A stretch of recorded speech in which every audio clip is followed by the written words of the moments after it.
Today I am going to explain the next topic of complex analysis, that is elementary function. In this topic we will do two functions. One is exponential function and the second is trigonometric function.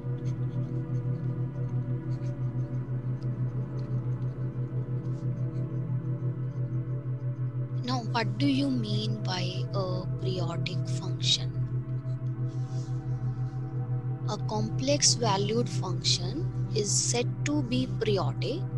So let's suppose fz is any complex valued function, and this function is defined in any complex domain, right? Then this function is said to be periodic if f of z plus p is again f of z for any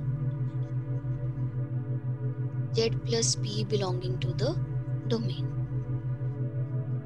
So if there exists any non-zero value of complex number of p such that whenever z belonging to the domain, z plus p also belongs to the domain, and f of z plus p is f of z, then this p is said to be the period of the complex valued function.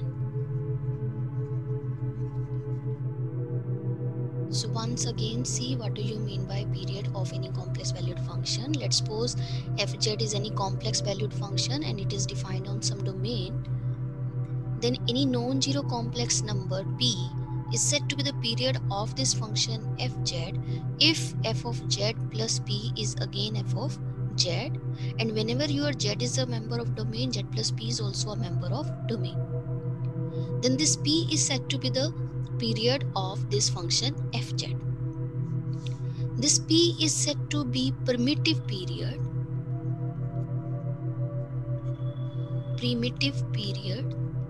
or fundamental period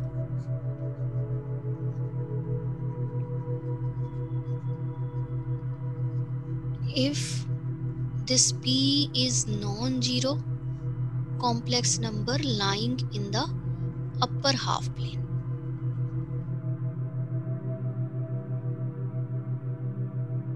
Means your imaginary part of z is greater than equals to 0. So if any value of p which is non-zero lying in the upper half plane such that this condition hold, then this p is said to be the primitive period or fundamental period of that complex function. For example, if you consider cosine z, then this function is periodic with period 2n pi, where n varying from 0 plus minus 1 plus minus 2 and so on. And here 2 pi, this is the primitive period or fundamental period of the function. Now see the exponential function. A complex value exponential function, it is denoted by e to the power z. Now here z is x plus iota y, so we can express this function as e to the power x plus iota y. We can separate these two terms. We can write this as e to the power x into e to the power iota y. We know that e to the power iota y can be written as cos y plus iota sine y. So any complex valued exponential function is defined like this. Here x and y, these are the real numbers, and e to the power z can be expressed as e to the power x into cos y plus iota sine y. Now the properties of exponential function. The first property is e to the power z is periodic. Right? This is periodic function.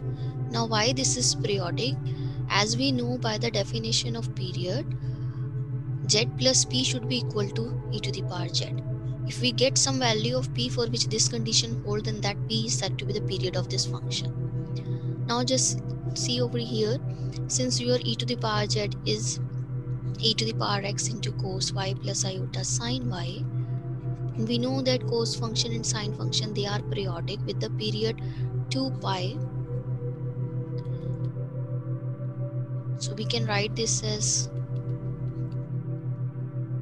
this. Both these terms are same.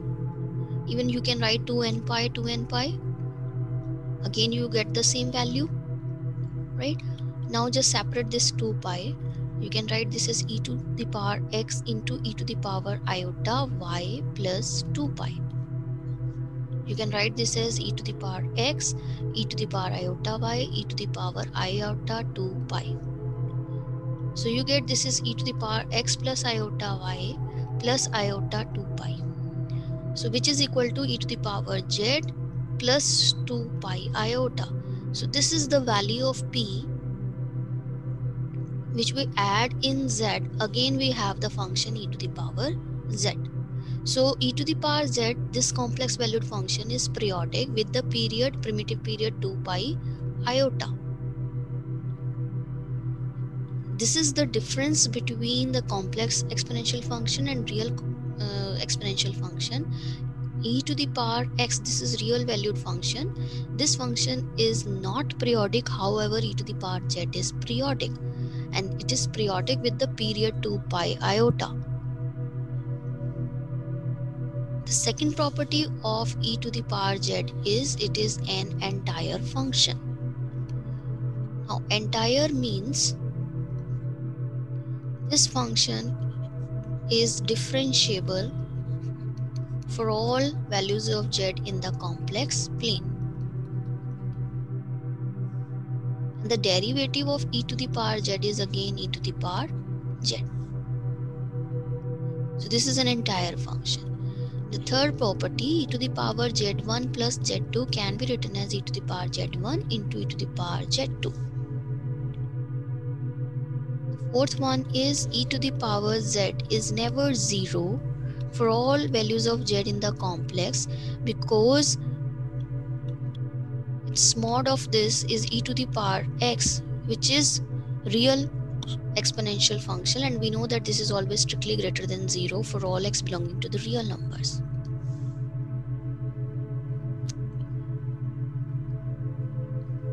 So these are the properties of exponential function. The major difference between the complex exponential function and real exponential function is that real exponential function is not periodic, however complex valued function is periodic function. Now the next type of problem in this is how to solve the exponential equation like this. So we have to solve e to the power z is equal to w. Here w is also a complex number. So solve this means we have to find the value of z for which this condition hold. So first of all we write the w as we express this w in the exponential form. So we can write this w as mod of w, absolute value of w, into e to the power iota, principal argument of w plus 2n pi. Right?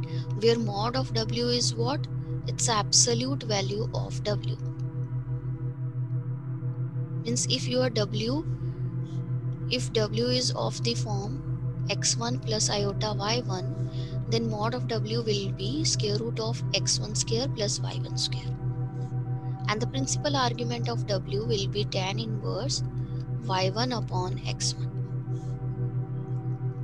Right? So you can express this as in the exponential form like this. Now you put this value over here, and what we have, e to the power z is equal to mod of w into e to the power iota, principal argument of w plus 2n pi. Now you can write e to the power z as e to the power x into e to the power iota y. Now compare both sides, the real and imaginary part. What we have, e to the power x is mod of w and e to the power iota y as e to the power iota argument of w plus 2n pi. So from here the value of x is ln mod w and the value of y is principal argument of w plus 2n pi.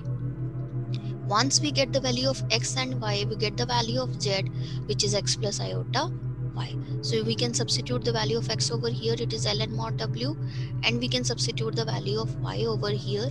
This is the principal argument of w plus 2n pi, where n is 0 plus minus 1 plus minus 2 and so on. So this is the solution of such type of exponential equation.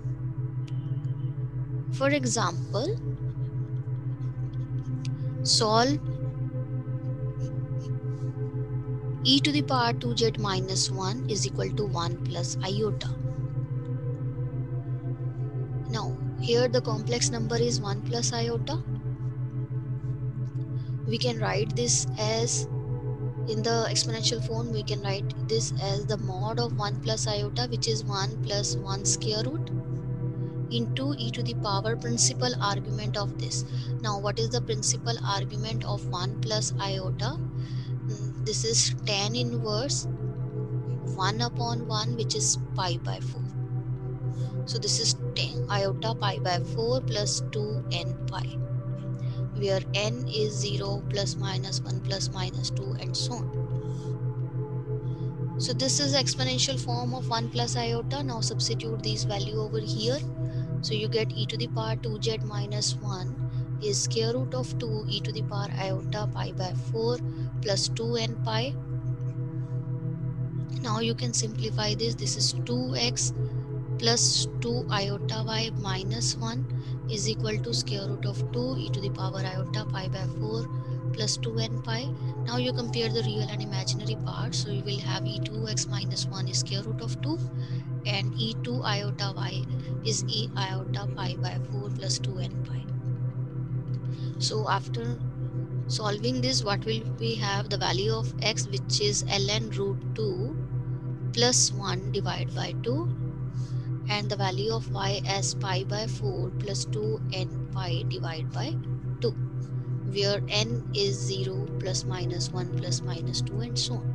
So the value of z will be x plus iota y, which will be ln root 2 plus 1 by 2 plus iota times pi by 4 plus 2n pi divided by 2, where n is 0 plus minus 1 plus minus 2 and so on. So this is the solution of this exponential equation.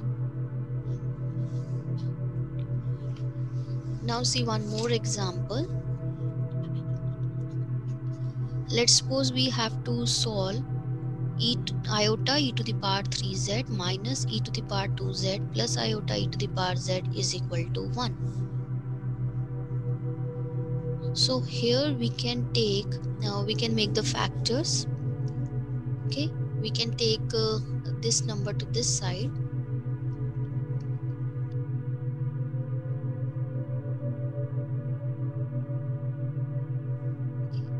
Now we can take e to the power 2z to be common from here, and we get iota e to the power z minus 1 plus 1 iota e to the power z minus 1 is equal to 0. So we get iota e to the power z minus 1 e to the power 2z plus 1 is equal to 0. So either this 0 or this 0 or both are 0. So first we consider iota e to the power z minus 1 equals to 0. So from here what we have, e to the power z is equal to 1 upon iota, which is minus iota. So now write down in the exponential form. The mod of this is 1 e to the power iota. What is the principal argument of this? Whenever your x is 0 and y is negative, the principal argument will be minus pi by 2. So this is minus pi by 2 plus 2n pi. So after comparing, we get x to be ln 1, which is 0, and y to be minus pi by 2 plus 2n pi, where n is 0 plus minus 1 plus minus 2 and so on. Another equation is e to the power 2z is equal to minus 1. Again the mod of this is 1. and the principal argument, now here y is 0 and x is negative. When y is 0 and x is negative, the principal argument is pi. So after comparing, again we get the value of x is 0 and 2y is pi plus 2n pi. So y will be pi by 2 plus n pi, where n is 0 plus minus 1 plus minus 2 and so on. So for these values of z, this and this, for these values of z, the solution of equation is this. Now just see, here the value of z is, it is minus pi by 2 plus 2n pi iota, and from here the value of z is pi by 2 plus n pi times iota. Now this is already exist over here. When your n is even, you already get these values. So this is contained in this. So this is the bigger set, right? So the solution of this equation will be z is equal to pi by 2 plus 2 plus n pi times iota, where your n is 0 plus minus 1 plus minus 2 and so on. So this is the solution of this equation. So in this way we solve the exponential equations. Now the next elementary function is the trigonometric functions.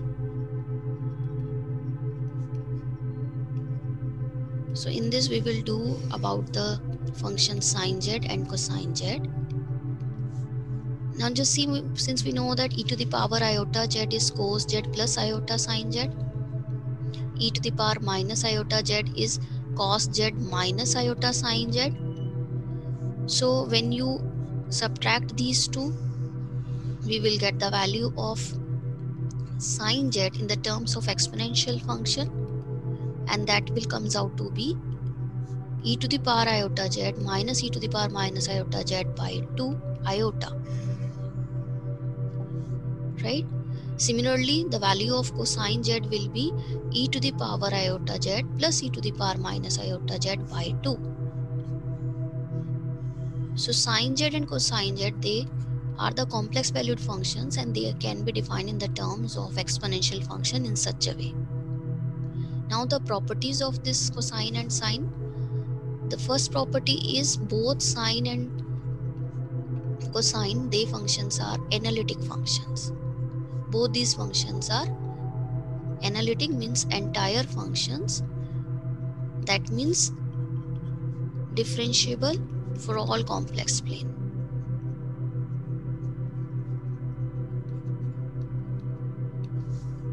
Right? The derivative of sine z is cos z, and the derivative of cos z is minus time sine z. You can evaluate with the help of exponential function. Now the second property, both these functions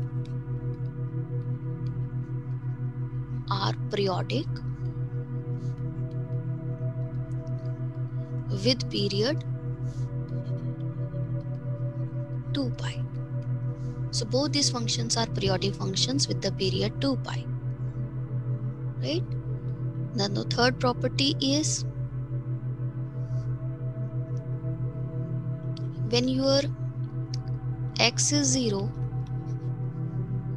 and you have only imaginary part, then the value of sine z, which is sine of iota y, is same as that iota times sine hyperbolic y, because we know that sine hyperbolic theta is e to the power theta minus e to the power minus theta by 2. So you can easily verify that sine hyperbolic iota y, iota times sine hyperbolic y is sine iota y. Similarly, cos iota y is cos hyperbolic y. So you can use these properties, and with the help of these relations, also we know that sine of z1 plus z2 is sine of z1 cos of z2 plus cos of z1 into sine of z2 minus So here it is minus. Similarly, cos of Z1 plus minus Z2, it will be cos Z1 cos Z2 minus sine Z1 into sine Z2. So when you take minus, here you have plus. So these are the relations, these are the formulas, and using all these properties we can easily show that the next property, which is both sine Z and cosine Z, these functions are unbounded functions. So this is the difference between the real valued functions and complex functions. In real, sin x and cosine x both are bounded, they lie between -1 and +1. But in complex, sin z and cosine z, they are unbounded functions, because after simplifying the value of this mod of sin z, we get it lying between sine hyperbolic function and cosine hyperbolic function. Similarly, mod of cos z, it lying between sine hyperbolic and cosine hyperbolic. And since these functions are unbounded, so therefore sin z and cosine z, they are unbounded.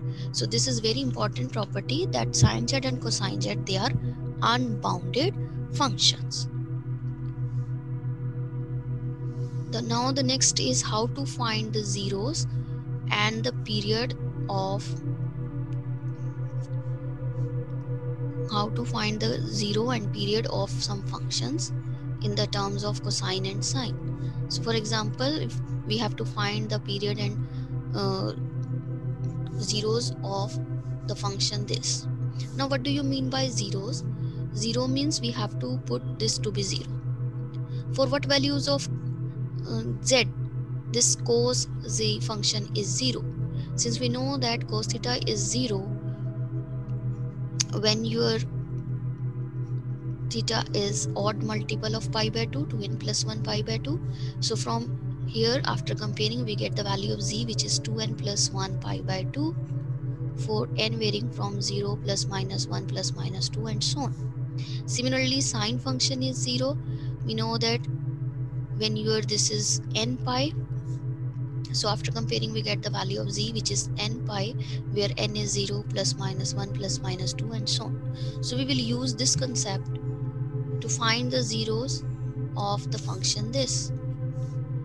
So now just see, find the zeros of this function means you have to find the value of z for which this function is 0, right? But we know that this function is 0 for odd multiple of pi by 2, right? So after comparing we get the value of 2 iota z plus 13 is 2n plus 1 times pi by 2. So now you simplify this.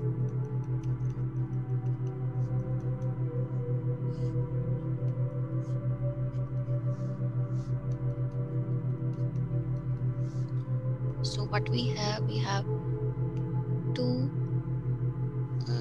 you can leave this, you get iota times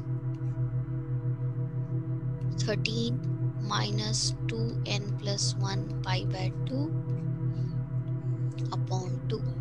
So for these values of z, this function is 0. Now the next is we have to find the period of this function. Now how to find the period? The function is cos 2 iota z plus 13. Since we know that cos function is periodic with the period 2 pi, right? So if in this function we add 2 pi, both these are same, right? Both these are same. So now you can combine these two. So we can write this as 2 iota z plus 13 plus 2 pi. Either you can combine these two or you can use this thing, that cos of 2 iota z plus p plus 13 should be equal to this, which is equal to this. So when you open this, you get cos 2 iota z plus 13 plus 2 iota p is equal to cos 2 iota z plus 13 plus 2 pi. So after comparing these two terms, we get 2 iota p is 2 pi. So from here this 2 is cancelled out and you get pi upon iota. After simplifying we get minus pi iota. But since we know that permittive period is that value of non-zero value of complex number p which lying in the upper half plane, so we leave this sign, right? So the primitive period will be pi iota, because we have to find that value of p which lying in the upper half plane where imaginary part should be greater than equals to 0. So here it is negative, so we leave this, we discard this sign. So the primitive period of this function will be pi iota, right?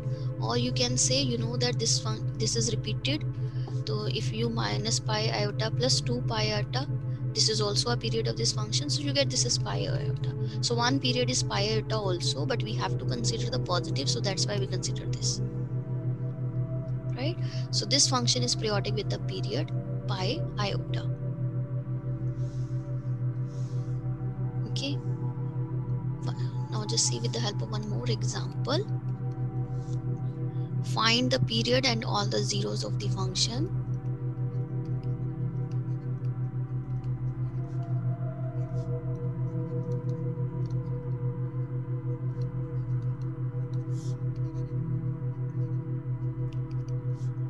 Sine iota z plus 2.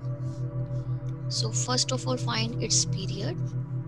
Since by the definition of period we know that when we replace z with z plus p, again we have the same function, but sine function is periodic with the period 2 pi, so we can add 2 pi both sides. So when you compare you get pi p iota is 2 pi. So from here you get minus 2 pi iota, but again since we know that we want to find out the positive value of p, so we leave this sign. So the p will be 2 pi iota. This is the primitive period of this function. Okay. Now the next is we have to find the zeros. So for zeros, we put this function to be 0.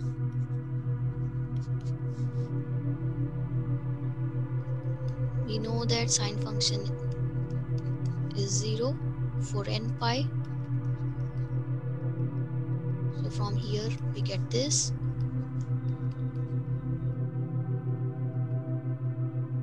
This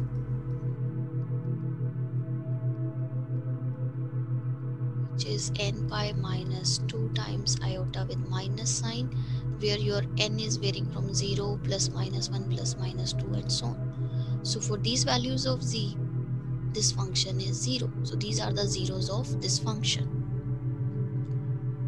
So in this way we can find out the zeros and the period of the function. Also we have some questions related the solution of these equations. This we have cos z is equal to 2. We have to solve this. We can substitute the value of z over here, which is x plus iota y is equal to 2. You can open this formula. What is the cos of a plus b? Cos of a plus b is cos of a into cos of b minus sine of a minus sine of b. Now just see your cos of iota y is nothing but cos hyperbolic y, and your sine of iota y is nothing iota times sine hyperbolic y. So this is 2 plus 0 iota. So when you compare real and imaginary part, what will we have? Cos of x into cos of hyperbolic y is 2 and sine of x into sine hyperbolic y is 0. Now just see, x is a real number, so this value cannot be greater than equals to 1. It is always less than equal to 1. Okay, but here it is 2. So and cos hyperbolic y, so we have to look from this side. Since we know that this is 0 when your x is 0, right? This may be a non-zero number.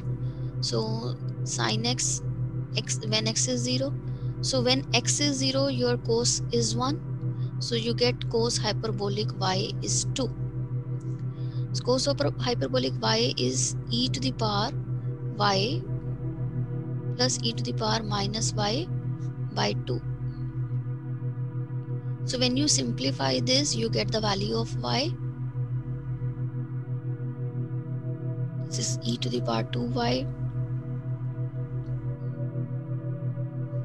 So after simplifying this, or you can use directly that the value of y, it will be here x is 0, or you can say x is n pi, for n varying from 0 plus minus 1 plus minus 2 and so on. So cos x will be, for these values of x, is the cos x is always 1? No, it's not 1 for odd pi. So it will be 1 for even pi's. So we have to consider x to be 2n pi, right? So for x 2n pi, the value of cos is 1. So we get cos hyperbolic y will be 2, and we can write directly this as y is equal to cos hyperbolic inverse of 2. So this is the value of y, this is the value of x. So the value of z will be 2n pi plus iota cos hyperbolic inverse 2. So this is the solution of this equation, right? So in this way we can solve the trigonometric equation.